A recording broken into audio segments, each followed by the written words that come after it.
Hello friends, இந்த பதிவின் மூலம் மேலும் பல அரிய தகவல்களை உங்களுடன் ஷேர் செய்வதற்கு தயாராக இருக்கிறேன். பொதுவாக நாம் கிரக பயிற்சிகளை எடுத்து பார்க்கும் பொழுது சனி பயிற்சி, ராகு பயிற்சி, குரு பயிற்சி போன்ற கிரக மாற்றங்களில் நமக்கு என்ன பிளஸ் என்று ஆவலுடன் எதிர்பார்த்து காத்து கொண்டிருப்போம். சில நேரங்களில் நமக்கும் தெரியாமல் சில மாதாந்திர கிரகங்கள் மாற்றம் நமது பயணத்தில் நமக்கும் தெரியாமல் சில பிளஸும் கொடுக்கும், மைனஸும் கொடுக்கும். ஜோதிடம் ஓரளவுக்கு தெரிந்தவர்களுக்கு இந்த செவ்வாய் என்ற கிரகம் கடகத்தில் வெகு நாட்கள் வக்கர நிலை அடைந்திருக்கும் பொழுதோ அல்லது மகரத்தில் வெகு நாட்கள் தங்கி இருக்கும் பொழுதோ என்னென்ன பாதிப்புகளை பூமியில் இதன் ஆதிக்கத்தை எவ்வாறு செலுத்துகிறது என்பதை புரிந்து கொள்வார்கள். சராசரி மனிதர்களுக்கும் புரியக்கூடிய விதத்தில் இந்த பதிவை நாங்கள் தயாரித்துள்ளோம்.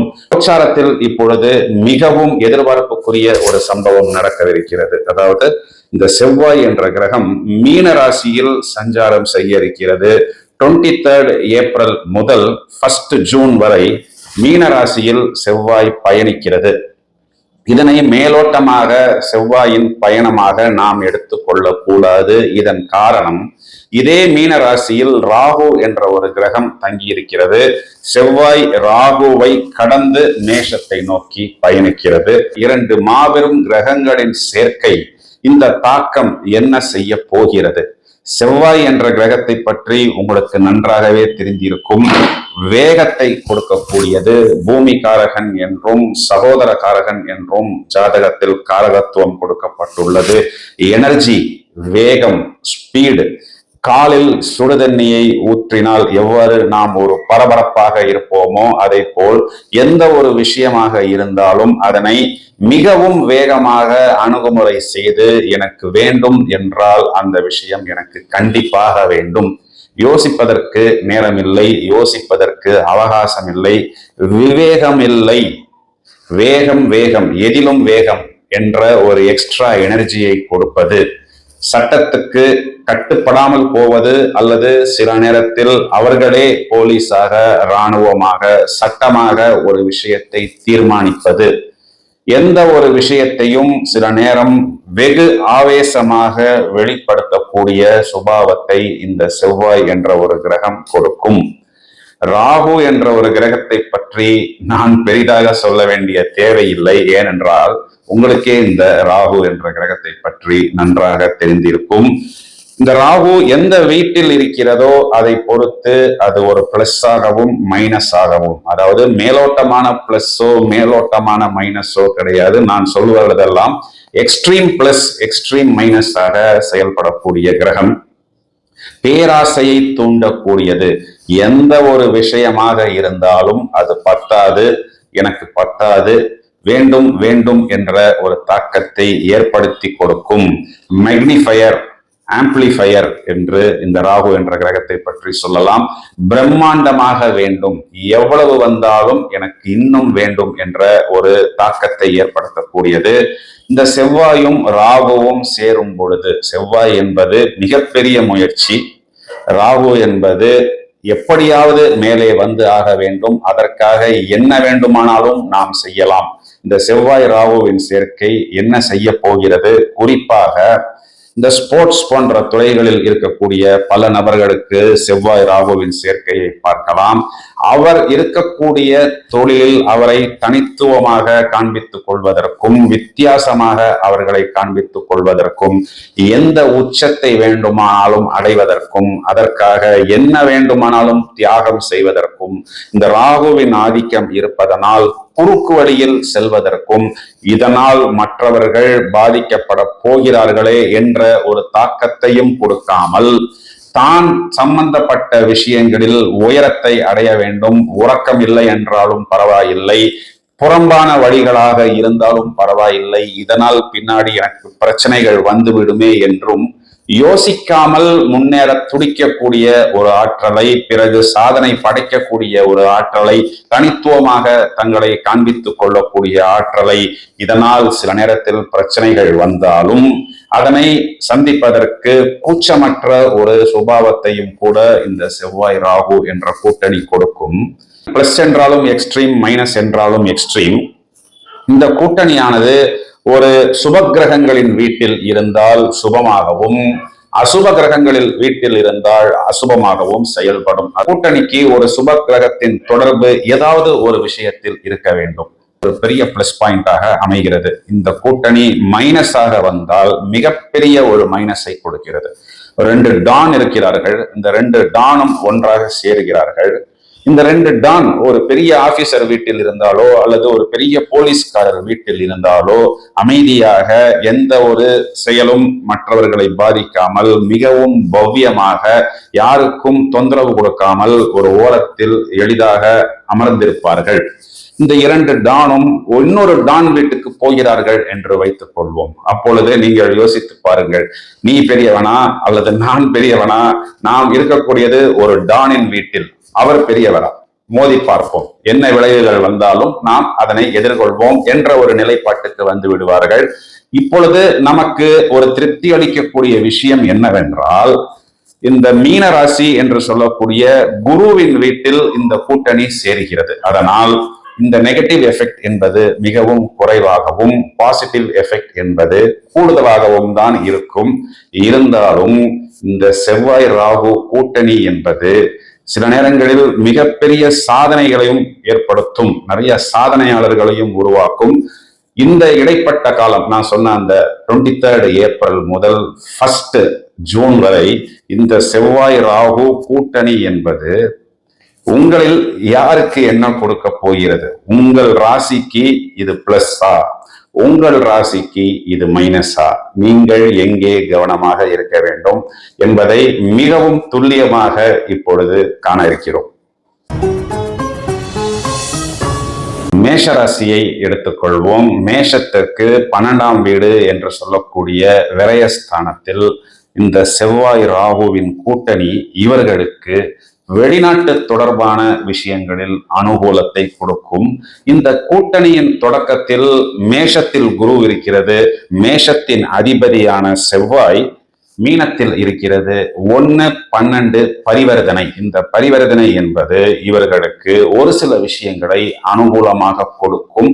குறிப்பாக வெளிநாடுகளின் தொடர்பில் இவர்கள் வியாபாரம் செய்து கொண்டிருந்தாலோ அல்லது வெளிநாட்டுக்கு போய் நாம் தங்க வேண்டும் அல்லது வேலை பார்க்க வேண்டும் என்ற ஒரு சூழ்நிலை ஏற்பட்டாலோ அல்லது தூரதேசத்து பயணம் என்று சொல்லக்கூடிய லாங் டிராவல் இவர்களுக்கு தேவைப்பட்டால் இதன் மூலம் அவர்கள் அனுகூலம் பெற முடியும். மேலும் இவர்கள் தொழிலுக்காக வேறு ஊர்களுக்கு செல்வது, வேறு இடங்களுக்கு செல்வது போன்ற விஷயங்கள் இவர்களுக்கு ஃபேவரபிளாக நடக்கும்.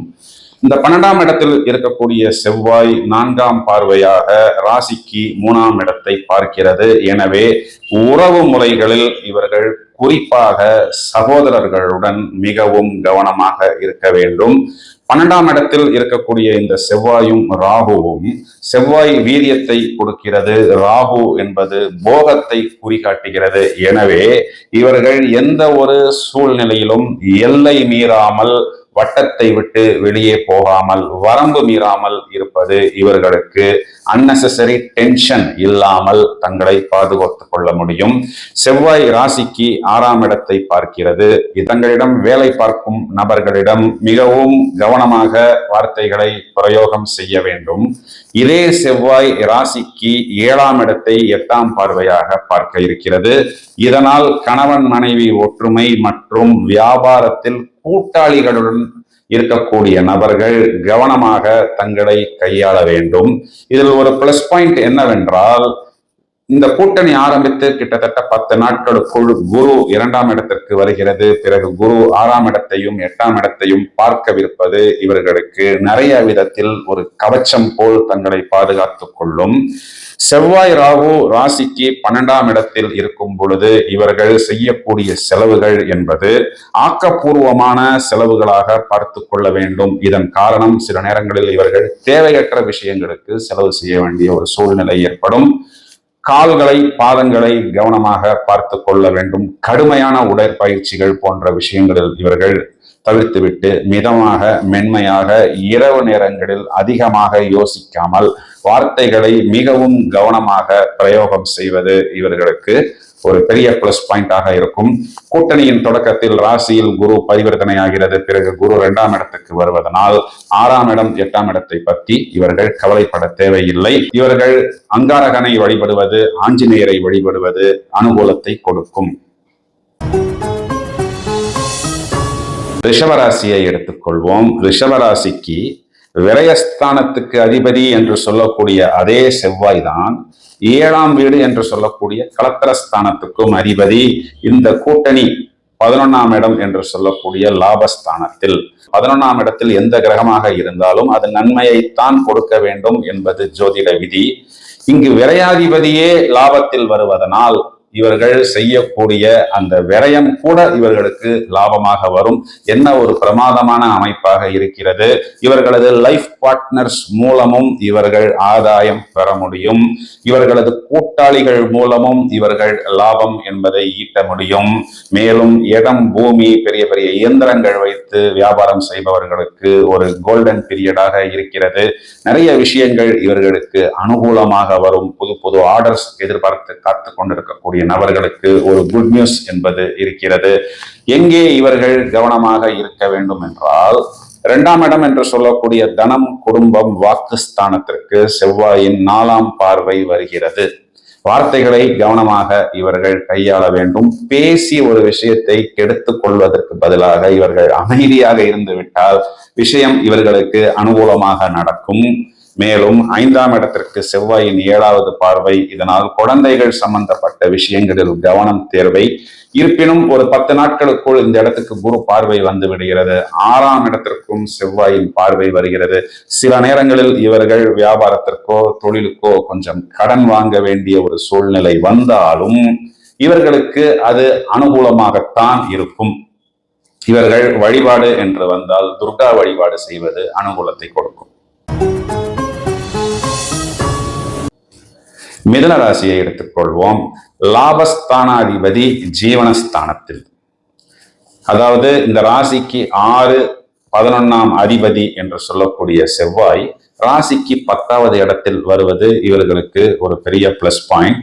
இந்த பயிற்சியின் தொடக்கத்தில் 10, 11 பரிவர்த்தனை என்பது இவர்களுக்கு ஒரு பிரமாதமான அமைப்பு தொழில் ரீதியாக எடுத்து கொடுக்கிறது. தொழிலில் மேலும் வெற்றி பெறக்கூடிய அமைப்பு, தொழிலில் புது புது யுக்திகளை கையாளுவது, தொழிலில் இதுநாள் வரை இல்லாத புது புது ப்ராடக்ட்ஸை இவர்கள் அறிமுகம் செய்வது, நாட்டு தொடர்பு மூலம் ஆதாயங்கள் பெறுவது இவர்களுக்கு அனுகூலத்தை கொடுக்கும்.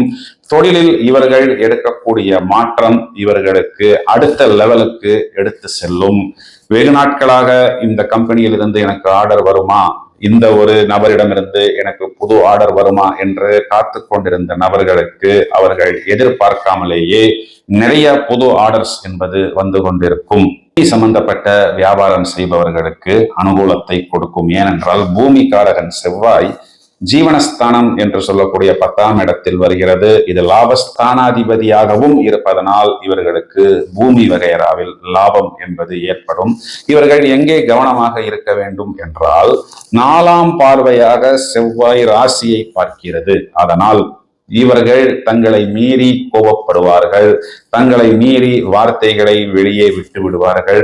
அந்த அளவுக்கு இவர்கள் டென்ஷன் ஆக வேண்டிய ஒரு சூழ்நிலை என்பது உண்மையில் இல்லை.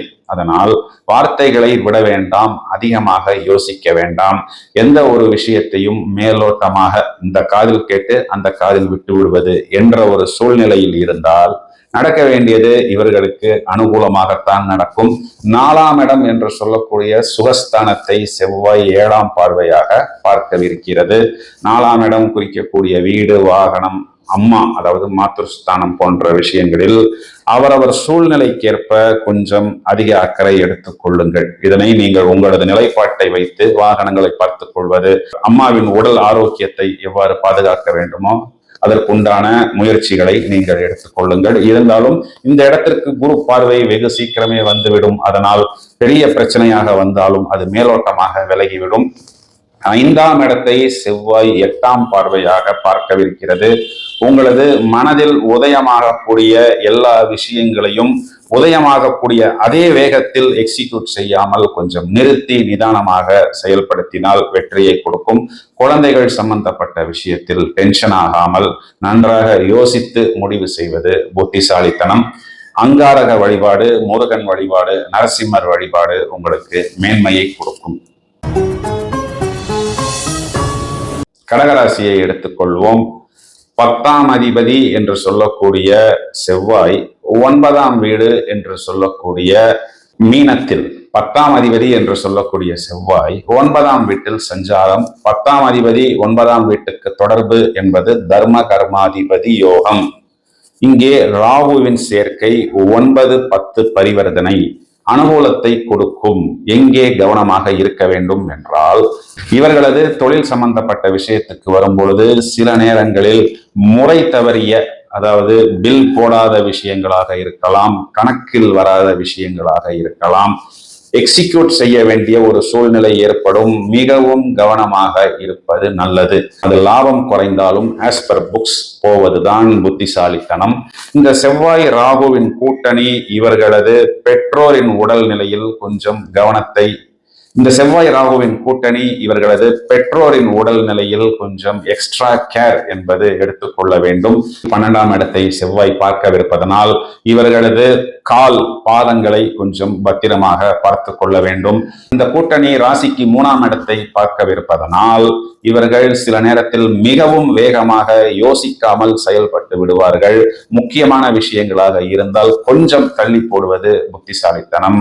4ஆம் இடத்தையும் இந்த கூட்டணி பார்க்கவிருப்பதனால் வீடு, வாகனம், மனை மற்றும் தாயாரின் உடல் நிலையில் இவர்கள் கொஞ்சம் அதிக அக்கறை எடுத்துக் கொள்ள வேண்டும். பெரிதாக பாதிப்பு என்பது எதுவும் இல்லை. ஏனென்றால் 3ஆம் இடத்திற்கு குரு பார்வையும் 4ஆம் இடத்திற்கு அந்த வீட்டின் அதிபதியான சுக்கிரனின் பார்வையும் வர இருப்பதனால் வரக்கூடிய பிரச்சனைகள் வருவது போல் தோன்றினாலும் விலகிவிடும். இவர்கள் குரு வழிபாடு செய்வதும் முருக வழிபாடு செய்வதும் மேலும் மேன்மையை கொடுக்கும். சிம்ம ராசிக்கு இந்த கூட்டணி என்ன செய்ய போகிறது? செவ்வாய் ராகு இந்த 2 கிரகங்களின் கூட்டணியும் ராசிக்கு 2ஆம் இடம் என்று சொல்லக்கூடிய வாக்குஸ்தானத்தை பார்க்க இருக்கிறது. இவர்கள் இல்லாத ஒரு விஷயத்துக்காக, கண்களில் பார்க்காத ஒரு விஷயத்துக்காக இவ்வாறு நடந்து விடுமோ அவ்வாறு நடந்து விடுமோ என்று பெரிதாக பயப்பட தேவையில்லை. வாகனங்களில் போகும் பொழுது மிகவும் நிதானமாகவும் மிகவும் பொறுமையாகவும் செயல்பட வேண்டும். குறிப்பாக செவ்வாய் என்பது மீன ராசியில் குரு, பிறகு சனி, பிறகு புதனின் நட்சத்திரங்களில் சஞ்சாரம் செய்யும். இந்த சனியின் நட்சத்திரத்தில் கிட்டத்தட்ட ஒரு 18 நாட்கள் இருக்கும். அந்த 18 நாட்கள் இவர்கள் லாங் டிராவல் வாகனங்களில் செய்வதை தவிர்ப்பது இவர்களுக்கு மிகவும் புத்திசாலித்தனம். சிம்ம ராசிக்கு 11ஆம் இடம் என்று சொல்லக்கூடிய லாபஸ்தானத்தை இங்கு செவ்வாய் பார்க்கவிருப்பதனால் ஏதேனும் ஒரு விதத்தில் இவர்களுக்கு லாபம் என்பதும் வரவேண்டிய சம்பத்துக்கள் என்பதும் வந்து கொண்டுதான் இருக்கும். சிம்ம ராசிக்கு 3ஆம் இடம் என்று சொல்லக்கூடிய வெற்றி ஸ்தானத்தை, முயற்சி ஸ்தானத்தை செவ்வாய் 8ஆம் பார்வையாக பார்க்கவிருப்பதனால் சின்ன பிரச்சனைகளுக்கு கூட இவர்கள் சில நேரத்தில் ஓவர் டென்ஷன் ஆகி வார்த்தைகளை விட்டு விடுவார்கள். பிரச்சனைகள் என்று வரும் பொழுது வேகமா விவேகமா என்று வந்தால் வேகத்தை குறைத்துவிட்டு விவேகமாக செயல்படுவது இவர்களுக்கு புத்திசாலித்தனம்.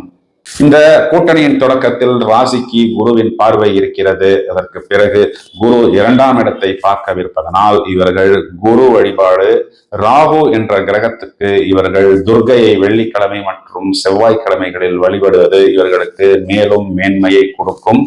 4ஆம் அதிபதி ராசிக்கு 8ஆம் வீட்டிற்கு செல்லவிருப்பதனால் இவர்கள் வீடு, வாகனம், மனை மற்றும் அம்மாவின் உடல் நிலையை மட்டும் கொஞ்சம் கவனமாக பார்த்து கொள்ள வேண்டும். அதற்கு தேவையான அனைத்து விஷயங்களையும் முன்னெச்சரிக்கையாக வைத்துக் கொள்ள வேண்டும். கன்னி ராசிக்கு 7ஆம் வீட்டில் செவ்வாய் ராகு கூட்டணி. 7ஆம் வீடு என்பது உங்களுக்கு நன்றாகவே தெரியும். கலத்தரம், மேரேஜ், பார்ட்னர், இந்த 2 குறிக்காட்டக்கூடியது. இதில் ராசிக்கு 3ஆம் அதிபதி, அதாவது வெற்றிஸ்தான அதிபதி என்று சொல்லக்கூடிய செவ்வாய் 7ஆம் வீட்டில் இருக்கிறது. ராசிக்கு அஷ்டமாதிபதி அஷ்டமஸ்தானத்துக்கு விரயம். ஒரு ஆங்கிளில் பார்த்தால் இது கெட்டவன் கெட்டிடில் கிட்டிடும் யோகம் என்ற அமைப்பிலும் வருகிறது.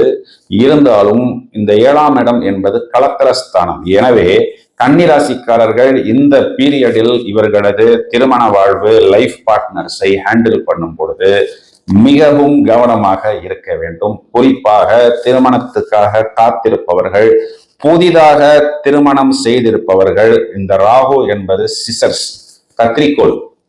ஏதாவது ஒரு பிரச்சனையை தூண்டிவிட்டு வேடிக்கை பார்க்கும். அந்த பிரச்சனையை தூண்டும் பொழுது சில நேரத்தில் சில காயம் என்பது தொடங்கிவிட்டால் சாதாரண காயமாக இருக்காது, வெகு நாட்கள் பாதிப்பை கொடுக்கும். மிகவும் கவனமாக செயல்படுவது நல்லது. இதில் ஒரு பெரிய ஆறுதல் என்னவென்றால், குருவின் பார்வை ஒரு 7 நாட்கள் 8 நாட்களுக்குள் உங்கள் ராசிக்கு கிடைக்கிறது. இருந்தாலும் ஒரு காயம் ஏற்பட்ட பிறகு மருந்து போடுவதற்கும் அந்த காயம் நமக்கு ஏற்படாமல் நம்மளை பாதுகாத்துக் கொள்வதற்கும் நிறைய வித்தியாசம் இருக்கிறது. அமைதியாக யோசியுங்கள், தியானம் செய்யுங்கள். குறிப்பாக உடல்நிலையை பத்திரமாக பார்த்துக் கொள்ளுங்கள். வயிறு, அடிவயிறு சம்பந்தப்பட்ட இடங்களில் சிறு பாதிப்புகள் வராமல், ரொம்ப ஸ்பைசியாக சாப்பிடுவது, ரொம்ப ஆயிலாக சாப்பிடுவது அவ்வாறு இல்லாமல் இயற்கை உணவுகளை மிதமாக சாப்பிடுவது, சனிக்கிழமை செவ்வாய்க்கிழமைகளில் சைவ உணவு சாப்பிடுவது, தியானம் போன்ற விஷயங்களில் ஈடுபடுவது, துர்கா வழிபாடு செய்வது, ஆஞ்சநேயர் வழிபாடு செய்வது மேலும் மேன்மையை ஏற்படுத்தும். துளாராசியை எடுத்துக்கொள்வோம். ராசிக்கு 2ஆம் அதிபதி 6ஆம் இடத்தில், ராசிக்கு 7ஆம் அதிபதி என்று சொல்லக்கூடிய அதே செவ்வாய் 6ஆம் இடத்தில். 6ஆம் இடம் என்பது அசுப கிரகங்களுக்கு முதல் தரமான ராஜயோகத்தை கொடுக்கக்கூடியது. அதிலும் செவ்வாய் ராகு கூட்டணி 6ஆம் இடத்தில் வந்து தொடக்கத்தில் 6-7 பரிவர்த்தனையாக இருப்பது இவர்களது முயற்சிகளில் மிகப்பெரிய வெற்றி. அதிலும் சர்வீஸ் இண்டஸ்ட்ரியில் இருப்பவர்களுக்கு ஒரு நல்ல டேர்னிங் பாயிண்ட். இதன் மூலம் ஒரு புதிய உச்சம், இதனால் பல விதங்களில் லாபம் என்ற ஒரு மேன்மையான நிலையை ஏற்படுத்தக்கூடிய அமைப்பாகும். 6ஆம் இடம், 3ஆம் இடம், 11ஆம் இடம் என்பது அசுப கிரகங்களுக்கு முதல் தரமான ராஜயோகத்தை கொடுக்கக்கூடிய ஒரு அமைப்பாகும். ராசிக்கு 6ஆம் இடத்தில் இந்த நேரத்தில் இவர்கள் வெகு நாட்களாக யோசித்து எக்ஸிக்யூட் செய்ய முடியாமல் இருந்த விஷயங்களை எக்ஸிக்யூட் செய்யலாம். பல புதிய கிளைகள் போடுவது அல்லது பல புதிய நபர்களை வேலைக்கு அப்பாயிண்ட் செய்வது போன்ற விஷயங்கள் இவர்களுக்கு மேன்மையை கொடுக்கும். இவர்களுடைய லைஃப் பார்ட்னருடைய உடல் நிலையை கொஞ்சம் கவனமாக பார்த்து கொள்ள வேண்டும். 6-7 பரிவர்த்தனையாக இருப்பதனால் பெரிய பாதிப்பு என்பது எதுவும் இல்லை. இவர்கள் எதிர்பார்த்த அந்த கடன் அல்லது லோன் போன்ற விஷயங்கள் இவர்களுக்கு கிடைக்கும். இருந்தாலும் இதனை இவர்கள் தொழில் விரிவாக்கம், தொழில் மேன்மை, அதற்காக அதனை எவ்வாறு பிரயோகப்படுத்துவது போன்று ஆக்கப்பூர்வமான விஷயங்களுக்கு உபயோகித்துக் கொள்ள வேண்டும். ராசிக்கு 6ஆம் இடத்தில் இருக்கக்கூடிய செவ்வாய் 4ஆம் பார்வையாக ராசிக்கு 9ஆம் இடத்தை பார்க்கவிருப்பதனால் தந்தையாரின் உடல் நிலையை கொஞ்சம் கவனமாக பார்த்துக் கொள்ள வேண்டும். அவரவர் வயதை அனுசரித்து இந்த விஷயத்தை நீங்கள் முடிவு செய்து கொள்ளுங்கள். ராசிக்கு 6ஆம் இடத்தில் இருக்கக்கூடிய செவ்வாயும் ராகுவும் ராசிக்கு 12ஆம் இடத்தையும் ராசியையும் பார்க்கவிருக்கிறது. ராசிக்கு 12ஆம் இடத்தை பார்க்கும் பொழுது உங்களது காலையும் பாதங்களையும் பத்திரமாக பார்த்து கொள்ளுங்கள். மிகவும் வேகமாக ஓடுவது, மிகவும் கடுமையான உடற்பயிற்சிகள் செய்வது போன்ற நிலையை கொஞ்சம் மென்மையாக, தன்மையாக, பத்திரமாக கையாளுங்கள். இருந்தாலும் மே மாதம் 1ஆம் தேதி முதல் இந்த இடத்திற்கு குருவின் பார்வை வந்துவிடும். எங்கே கவனமாக இருக்க வேண்டும்? ராசிக்கு 6ஆம் இடத்தில் இருக்கும் செவ்வாய் 8ஆம் பார்வையாக ராசியை பார்க்கிறது. இதனால் தலைவலி இருக்கக்கூடிய நபர்கள் தலைகளை பத்திரமாக பார்த்துக் கொள்ளுங்கள். தேவையான சின்ன சின்ன மருந்துகளை கைவசம் வைத்துக் கொள்ளுங்கள். ராசிக்கு செவ்வாயின் பார்வை என்பது ஒரு சின்ன விஷயத்தை கூட நாம் ஒரு எரிமலையை போல் வெடிக்க வேண்டிய ஒரு சூழ்நிலையை ஏற்படுத்தும். அதனால் எந்த ஒரு விஷயத்திலும், எந்த ஒரு நேரத்திலும் வார்த்தைகளை செதற விடாமல் பத்திரமாக இருந்து கொள்ளுங்கள். ஒரு ஏரோஸ்டஸ்க்கு நம்மை பிடிக்கிறது, பிடிக்கவில்லை என்பதெல்லாம் அங்கு கொஸ்டின் கிடையாது. எந்த நேரமாக இருந்தாலும், யாராக இருந்தாலும் அவர் நம்மை பார்த்து சிரித்து கொண்டே இருப்பார். எந்த விஷயமாக இருந்தாலும் சிரித்து கொண்டே இருங்கள். இந்த காதில் வாங்கி அந்த காதில் விட்டு விடுங்கள். கண்டிப்பாக இந்த நேரம் உங்களுக்கு ஒரு டேர்னிங் பாயிண்டாக அமையும். பெரிதாக பரிகாரங்கள் என்பது எதுவும் தேவையில்லை. மௌனமாகவும் புத்திசாலித்தனமாகவும் இருப்பதுதான் உங்களுக்கு முதல் தரமான பரிகாரம். விருச்சிக ராசிக்கு ஒரு பிரமாதமான நேரம்.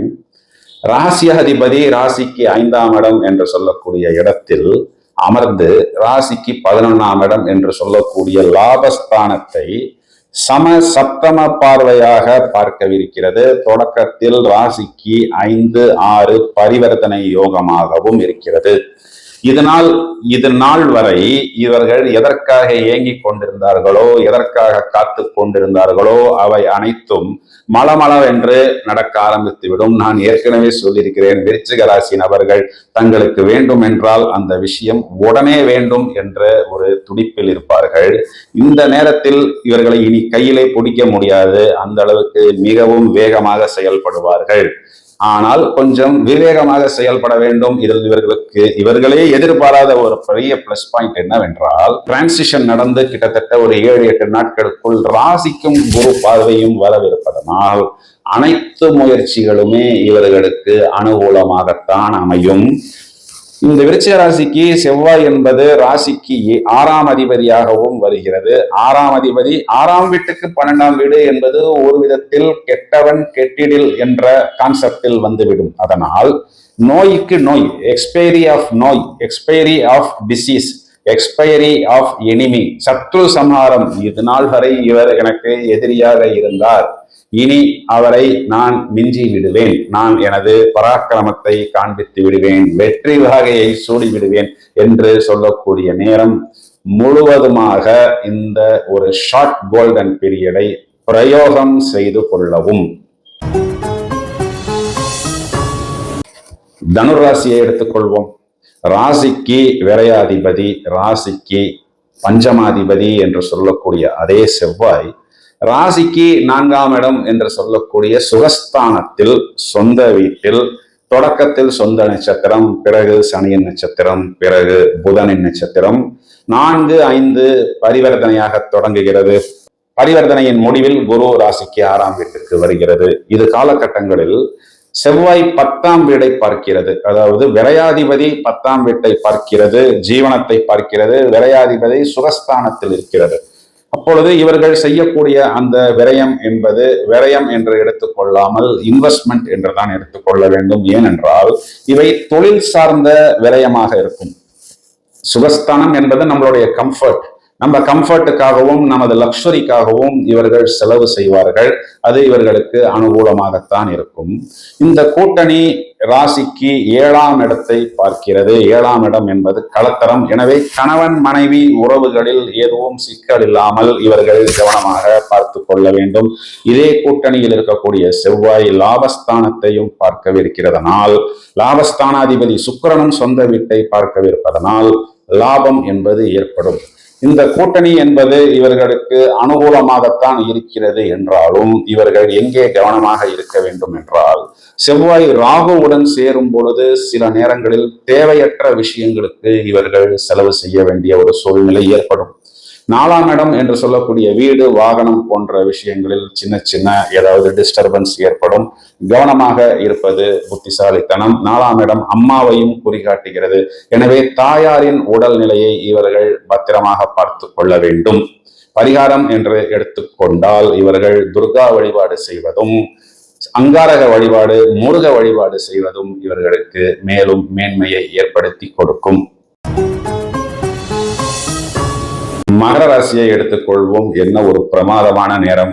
லாபஸ்தானாதிபதி என்று சொல்லக்கூடிய செவ்வாய் 3ஆம் இடம் என்று சொல்லக்கூடிய வெற்றி ஸ்தானத்தில் 3, 4 பரிவர்த்தனையாக தொடங்கி பரிவர்த்தனையின் முடிவில் குரு என்ற கிரகம் ராசியையே பார்க்கவிருக்கிறது. அதனால் இவர்கள் எடுக்கக்கூடிய முயற்சிகள் அனைத்திலும் இவர்கள் எதிர்பாராத வெற்றி என்பது கண்டிப்பாக இவர்களுக்கு கிடைக்கும். இது நாள் வரை நான் காத்திருந்தேன், விஷயங்கள் நடக்கவில்லை. இப்பொழுது மளமளவென்று எனக்கு நடக்க ஆரம்பித்து விட்டது. ராசியையும் குரு பார்க்க தொடங்கிவிட்டது. இது நாள் வரை இந்த 7.5 சனியில் ஏராளமான பாதிப்புகளையும் இழப்புகளையும் சந்தித்துக் கொண்டு வெளியே சொல்ல முடியாத தர்ம சங்கடமான சூழ்நிலையில் இருந்த மகர ராசி நபர்களுக்கு ஒரு நல்ல குட் நியூஸ் என்பது இந்த செவ்வாயின் டிரான்சிஷன். ஏனென்றால் 2ஆம் இடம் என்று சொல்லக்கூடிய வாக்கு, குடும்பம், தனம், இந்த 3 விஷயங்களையுமே பாதித்து கொண்டிருந்த இந்த அங்காரகன் என்ற கிரகம் 3ஆம் இடத்துக்கு வருவது கண்டிப்பாக இவர்களுக்கு மேலும் மேலும் மேன்மையை கொடுக்கும். வெளிநாட்டு பயணம், வெளியூர் பயணம், புது புது ஆர்டர்ஸ் வருவது, வீடு மாத்துவது, பழைய இடத்தை வித்து புது இடங்கள் வாங்குவது, அதனால் மேலும் மேன்மை பெறுவது, முயற்சிகளில் வெற்றி பெறுவது, தாங்கள் எதிர்பார்க்க வேண்டிய விஷயங்களை எளிதாக பெறுவது, தங்களுக்குள் இருந்த திறமைகளை மற்றவர்களுக்கு எடுத்து காண்பிப்பது.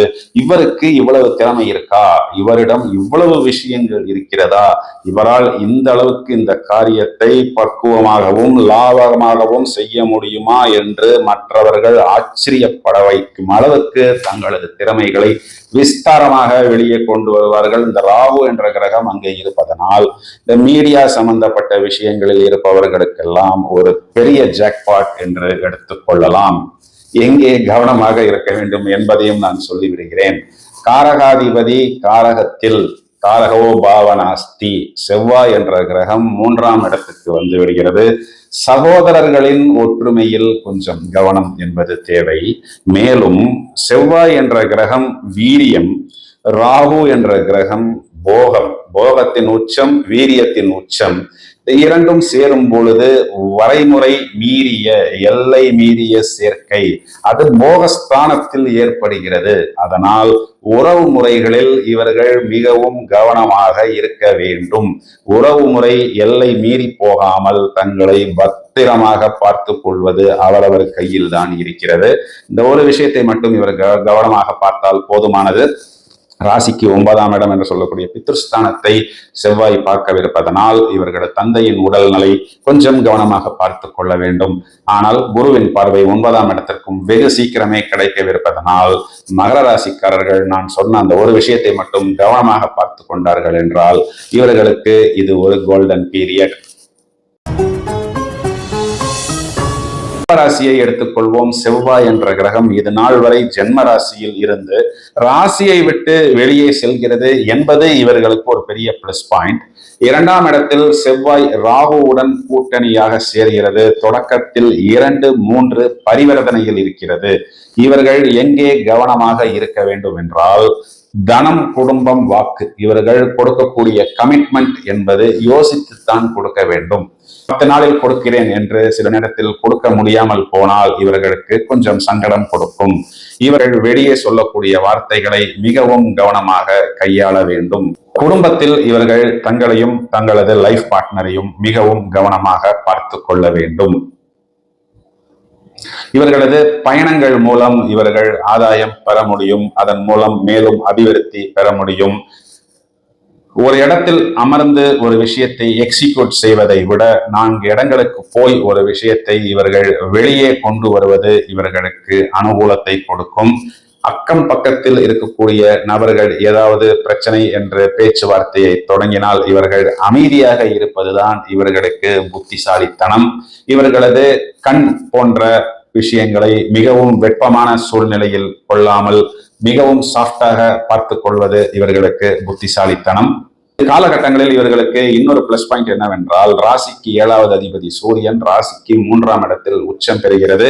மே மாதம் 15ஆம் தேதி வரை இந்த நிலைப்பாடு என்பது இருக்கும். அதனால் இவர்களது முயற்சிகள் இவர்களுக்கு வெற்றி கொடுக்கும். மே மாதம் 1ஆம் தேதி முதல் ராசிக்கு 8வது இடத்திற்கு குரு பார்வை வருகிறது. எனவே செவ்வாய் அந்த இடத்தை பார்த்தாலும் இவர்களுக்கு ஒரு பெரிய பாதிப்பு என்பது ஏற்படாது. செவ்வாய் ராசிக்கு 9ஆம் இடம் என்று சொல்லக்கூடிய துலாம் வீட்டை 8ஆம் பார்வையாக பார்க்கவிருக்கிறது. இதே வீட்டை சுக்கிரன் மேஷத்திலிருந்து 7வது பார்வையாகவும் பார்க்க இருக்கிறது. இதனால் இவர்கள் 7ஆம் வீடு, 8ஆம் வீடு, 9ஆம் வீடு போன்ற விஷயங்களில் பாதிப்பு வருமோ என்று யோசிக்க வேண்டாம். 5ஆம் வீட்டை செவ்வாய் 4ஆம் பார்வையாக பார்க்கவிருக்கிறது. இதனால் இவர்களது மனதில் உதயமாக கூடிய விஷயங்கள் மிகவும் வேகமாக இருக்கும். இவர்களது குழந்தைகளுடன் கொஞ்சம் கவனமாக அவர்களுக்கு தேவையான விஷயங்களை பக்குவமாக இவர்கள் செயல்பட செயல்படுத்த வேண்டும். வேகத்தை தவிர்ப்பது, விவேகமாக செல்வது இவர்களுக்கு மேலும் மேன்மையை கொடுக்கும். நான் ஏற்கனவே சொன்னது போல் இவர்கள் வார்த்தைகளை மென்மையாக பிரயோகப்படுத்தினால் இவர்களுக்கு ஒரு சாந்தி என்பது ஏற்படும். பரிகாரம் என்று வரும்பொழுது இவர்கள் துர்கா வழிபாடு செய்வது, நரசிம்மர் வழிபாடு செய்வது, ஆஞ்சநேயர் வழிபாடு செய்வது இவர்களுக்கு மேலும் மேன்மையை கொடுக்கும். மீனராசியை எடுத்துக்கொள்வோம். ஜென்ம ராசிக்கு செவ்வாய் வருகிறது. இந்த காலகட்டத்தின் தொடக்கத்தில் ராசியாதிபதி குரு ராசிக்கு 2ஆம் வீட்டில் இருக்கிறது. 1 and 2 எக்ஸ்சேஞ்ச். 1ஆம் வீடு 2ஆம் வீடு பரிவர்த்தனை யோகமாக இருக்கிறது. பரிவர்த்தனையின் முடிவில் ஜீவனாதிபதி குரு 10ஆம் வீட்டின் அதிபதி குரு 9ஆம் வீட்டை பார்க்கவிருக்கிறது. இது இந்த இடத்தில் தர்ம கர்மாதிபதி யோகமாக செயல்படும். நமது ராசியில் செவ்வாய் வரக்கூடிய காலகட்டங்களில் நாம் ஏதாவது ஒரு விஷயத்தை சாதிக்க வேண்டும் என்ற ஒரு ஆற்றல், என்ற ஒரு வேகம் நம்மிடம் இருந்து கொண்டே இருக்கும். இதனால் நாம் நிறைய விஷயங்களை மிகவும் வேகமாகவும் மிகவும் ஆக்கப்பூர்வமாகவும் எக்ஸிக்யூட் செய்வோம். இந்த கூட்டணி என்பது ராசிக்கு 7ஆம் இடத்தை பார்க்கவிருக்கிறது. இதனால் கணவன் மனைவி உறவு மற்றும் பார்ட்னர்ஷிப்புடன் இவர்கள் கவனமாக கையாள வேண்டும். ஒரு 10 நாட்களுக்குள் இந்த இடத்தில் குரு பார்வை என்பது வந்துவிடும். செவ்வாய் என்ற கிரகம் ராசிக்கு 8ஆம் இடத்தை பார்க்கவிருப்பதனால் இவர்கள் வேகமாக வாகனங்களை ஓட்டுவதை தவிர்த்து மிதமான ஒரு வேகத்தில் பயணிப்பது இவர்களுக்கு நல்லது. உடலில் அதிக உஷ்ணம் ஏறாமல் தங்களை பத்திரமாக பார்த்து கொள்ள வேண்டும். மேலும் சின்ன சின்ன விஷயங்களை எல்லாம் இவர்கள் பெரிதாக எடுத்துக்கொண்டு வார்த்தைகளை விடாமல் மௌனமாக இருப்பது இவர்களுக்கு புத்திசாலித்தனம். குறிப்பாக செவ்வாய் சனியின் நட்சத்திரத்தை கடந்து புதனின் நட்சத்திரத்துக்கு வந்த பிறகு இவர்களுடைய விஷயங்கள் எல்லாமே வேகமாக இவர்களுக்கு அனுகூலமாக நடைபெறும். இவர்கள் மௌனமாக இருப்பது புத்திசாலித்தனம். செவ்வாய் 4ஆம் இடத்தை பார்ப்பது என்பது இவர்களது வீடு வாகனங்களில் ஏதாவது சின்ன சின்ன பிரச்சனைகள் வரும், எளிதாக அதனை தீர்த்து கொள்ளலாம். தாயாரின் உடல்நிலையை இவர்கள் மிகவும் பத்திரமாக பார்த்து கொள்ள வேண்டும். இது காலகட்டங்களில் இவர்களிடம் ஏராளமான ஆற்றல் என்பதை இருக்கும். அதனை இவர்கள் ஆக்கப்பூர்வமாக பயன்படுத்தி கொள்ள வேண்டும். பரிகாரம் என்று வந்துவிட்டால் மீனராசிக்காரர்கள் ராசியில் இருக்கும் ராகுவிற்கு துர்கா வழிபாடு செய்வதும் நரசிம்மர் வழிபாடு செய்வதும் இவர்களுக்கு மேலும் மேன்மை மற்றும் அபிவிருத்தி ஏற்படுத்தி கொடுக்கும். மேலும் பல அரிய தகவல்கள் தயாராகி கொண்டிருக்கிறது. தொடர்ந்து இணைப்பில் இருங்கள். Thank you friends.